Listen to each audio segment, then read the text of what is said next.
Hello दोस्तों। धून classes के ऑनलाइन प्लेटफॉर्म पर दोस्तों आपका स्वागत है। दोस्तों, हम उत्तराखंड के इतिहास पर बात कर रहे थे और इतिहास के अंदर हम पंवार वंश को कंप्लीट कर चुके हैं। किस प्रकार से कत्यूरियों ने उत्तराखंड की जमीन पर शासन किया, किस प्रकार से कुनिंद वंश आए और किस प्रकार से दोस्तों यहाँ पे बाहरी सत्ता मौर्य, शुंग, शक, कुषाण और पौरव वंश यहाँ पे आए और उन्होंने सत्ता चलाई। हम सारे इन टॉपिकों को कंप्लीट कर चुके हैं। दोस्तों, मैं आपको एक बात बताना चाहता हूं कि दून क्लासेस के ऑनलाइन और ऑफलाइन प्लेटफॉर्म पर लगातार बैच चल रहे हैं, जिसमें सब इंस्पेक्टर का एक मुख्य रूप से महत्वपूर्ण क्लासेस आपकी चल रही है। ऐप के माध्यम से आप हमारी क्लास से जुड़ सकते हैं। 7 डेज का डेमो आपके लिए फ्री होगा। 7 डेज आप फैकल्टी को चेक कीजिएगा। बेहतरीन फैकल्टी, अनुभवी फैकल्टी आप लोगों के बीच होगी। तो दोस्तों, इसी के साथ हम दूसरे टॉपिक पर आज आते हैं और जो हमारे पास चंद वंश का एक टॉपिक होगा, जिनका नाम होगा दोस्तों भीष्म चंद। आज हम दोस्तों बात करेंगे कि किस प्रकार से चंद वंश की जो राजधानी है, वो राजधानी चंपावत से अल्मोड़ा की ओर निकलती है। दोस्तों, इनका टाइम पीरियड 1535 से 1560 के बीच है। होता क्या है दोस्तों, जब चंद वंश की सत्ता प्राप्त करता है भीष्मचंद, एक गजब का बादशाह है दोस्तों, गजब का शासक है। इसे चंद वंश का एक प्रतापी शासक के नाम से दोस्तों जाना गया है। और इतिहासकारों में यदि हम यशवंत सिंह कटोच जी की बात करें, तो महोदय यशवंत सिंह कटोच ने भीष्मचंद की एक गजब की तारीफ की है और उन्होंने ये भी कहा है कि यदि चंद वंश में किसी ने चंद वंश की बेहतरीन तरीके से सत्ता को स्थापित किया, तो वो सत्ता को स्थापित करने में भीष्मचंद का नाम आता है। भीष्मचंद दोस्तों जब सत्ता प्राप्त करता है, तो दोस्तों सबसे पहले दिल्ली की चुनौती को स्वीकार करेगा दोस्तों। और दिल्ली को चुनौती देना इतना आसान नहीं होगा। यहीं से इतिहास, उत्तराखंड के इतिहास में परिवर्तन आता है दोस्तों। और यहां से दिल्ली की चुनौती को स्वीकार करेगा। क्यों करेगा दोस्तों दिल्ली की चुनौती को स्वीकार? दिल्ली का समीकरण क्या चल रहा है? दिल्ली में किसकी सत्ता चल रही है? दोस्तों, एक युद्ध हुआ था, जो युद्ध था 1540 का ऐतिहासिक युद्ध, जिसमें शेर खान ने हुमायूं को भारत की जमीन से बाहर कर दिया।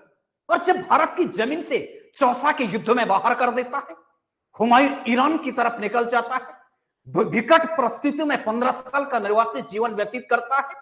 उसी दौर में दोस्तों उत्तराखंड की जमीन पर जो चंपावत में है, वो भीष्मचंद की सत्ता चल रही है। यहां दोस्तों जब भीष्मचंद की सत्ता चलती है, तो यहां पे दिल्ली की सत्ता आ चुकी है शेर खां के पास। एक गजब का पठान दोस्तों दिल्ली को चला रहा है। लेकिन दोस्तों सडनली एक बारूद के विस्फोट से दिल्ली के शासक शेर खां की मृत्यु हो जाती है। जब शेर खां की मृत्यु हो जाती है, तो दोस्तों इस्लाम शाह सत्ता प्राप्त करता है। और इस्लाम शाह को दिल्ली में एक चुनौती दी जा रही है। और यह चुनौती कौन दे रहा है? यह चुनौती दोस्तों ख्वास खां दे रहा है। और ख्वास खां कौन है? ख्वास खां इस्लाम शाह का एक चचेरा भाई है, जिसने दिल्ली की सत्ता को चुनौती दे दी। और इस्लाम शाह इसका पीछा कर रहा है। जब इस्लाम शाह ने इसका पीछा किया दोस्तों, तो इस्लाम शाह ने पीछा किया, तो ख्वास खां उत्तराखंड की जमीन पर आ गया। और उत्तराखंड की जमीन पर कहां आया? चंपावत। और चंपावत में भी तो दोस्तों गजब का बादशाह बैठा है। गजब की सत्ता चलाने वाला भीष्मचंद बैठा है। ख्वास खां ने भीष्मचंद से कहा, सिकंद इस्लाम शाह जो दिल्ली का शासक है, वो मेरा पीछा कर रहा है, आप मुझे शरण दीजिए। तो भीष्मचंद कहता है, शरणार्थी को शरण देना और संरक्षण देना यह चंद वंश की परंपरा है। और ख्वास खां को यहां पे शरण मिल जाती है।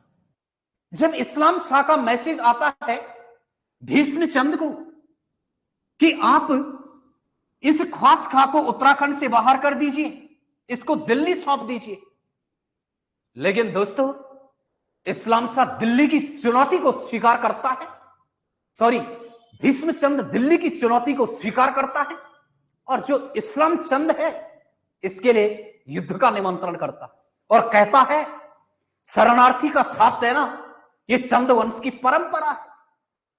तो जब चंद वंश की परंपरा इस तरीके से ऐसा संदेश भेजा गया इस्लाम शाह को, तो दोस्तों भीष्म चंद के दरबार में एक गुटबाजी हो गई। गुटबाजी इसलिए हो गई, भीष्म चंद के सेनापति भीष्म चंद को मना रहे हैं, दरबारी कर्मचारी मना रहे हैं कि आप ख्वास खा को वापस दिल्ली को सौंप दे। लेकिन भीष्म चंद अडिग है। भीष्म चंद ने कहा कि मैं ख्वास खा के साथ धोखा नहीं कर सकता, मैंने ख्वास खा को शरण दी है, ये मेरा शरणार्थी है और मैं इसकी रक्षा करूंगा। तो यहां पे दोस्तों ये देने से मना कर देता है और यहां भी गुटबाजी बन जाता है। तो भीष्म चंद इन दिल्ली की सत्ता से बचने के लिए दोस्तों अल्मोड़ा में एक खगमरा किला बनाता है। ध्यान देना दोस्तों, टॉपिक छोटा है लेकिन टॉपिक गजब का है। और जो ये खगमरा किला है दोस्तों, ये खगमरा किले को बनाया गया भीष्म चंद के द्वारा, और भीष्म चंद इस खगमरे किले में राजधानी को परिवर्तित करना चाहता था। लेकिन राजधानी परिवर्तित करने से पहले इसका एक सेनापति था गजुवाटिका, और गजुवाटिका ने भीष्म चंद की हत्या कर दी और भीष्म चंद का इतिहास हमेशा के लिए समाप्त हो गया। लेकिन दोस्तों यहां पे महत्वपूर्ण इतना है,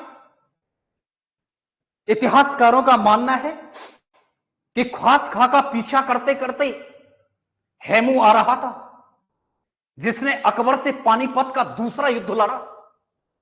लेकिन दोस्तों जब उसको भी आगरा में पता चलता है कि दिल्ली में हुमायूं मर चुका है, दीन पन्हा पुस्तकालय की सीढ़ी से लुढ़क कर हुमायूं की मृत्यु हो चुकी है, तो वो सत्ता को प्राप्त करने दिल्ली की ओर निकलता है और अकबर के साथ पानीपत का दूसरा युद्ध लड़ता है।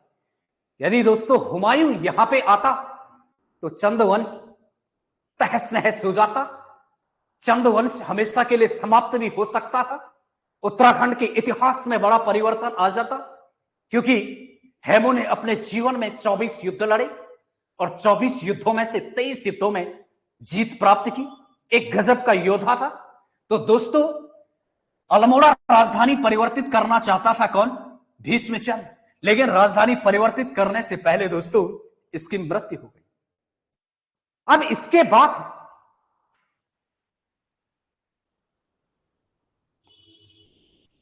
बालो कल्याण चंद आता है, और बालो कल्याण चंद आया कहां से? ये बालो कल्याण चंद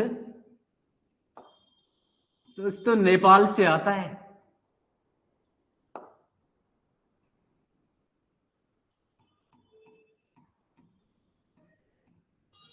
ये नेपाल में है, क्योंकि भीष्म चंद के पुत्र नहीं है, भीष्म चंद का एक दत्तक पुत्र है ये, और ये नेपाल गया हुआ है। इसको लेने नेपाल जाते हैं, ये नेपाल से आता है और 1560 से लेकर 68 तक सत्ता चलाता है। बस दोस्तों सिर्फ इतना ध्यान देना है, इसने राजधानी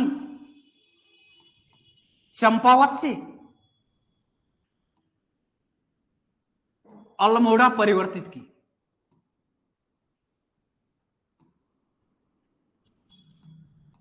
ये अल्मोड़ा परिवर्तित करता है और 1563 ईस्वी में 1563 में चंदों की राजधानी चंपावत से अल्मोड़ा जा चुकी है। और यहीं पर दोस्तों एक महत्वपूर्ण, इसी 1563 ईस्वी में ये आलमनगर बसाता है, और जिस आलमनगर को दोस्तों आज हम अल्मोड़ा कहते हैं।